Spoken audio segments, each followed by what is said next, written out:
Pilay po ako for the last 2.5 years. Siguro po, na-witness nyo kung paano ako maglakad. Lahat po affected eh.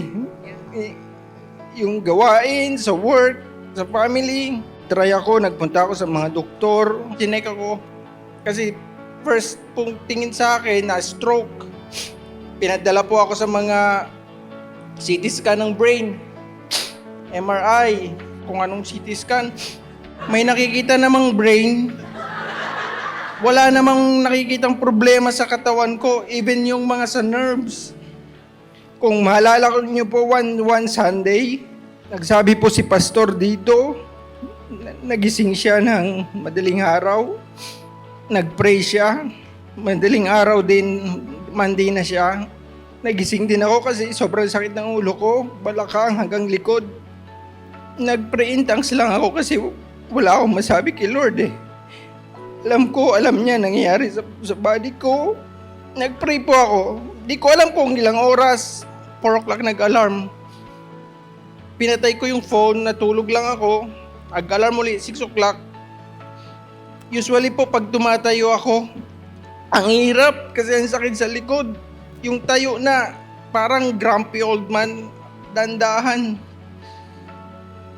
That moment, pag tayo ko straight, lakad ako sa CR. Nagulat ako, ginising ko si Ines. Baby, straight na ako maglakad. Praise God! Anong sabi, anong ginawa mo? Nag-pray lang ako, nag-pray. Talaga, every day, every night. Speak in tongues. Pagkagising, speak in tongues, music, praise and worship. Late ko na nalaman na speak in tongues lang pala. Ba't ako nagpakatagal-tagal pa? Yun lang pala.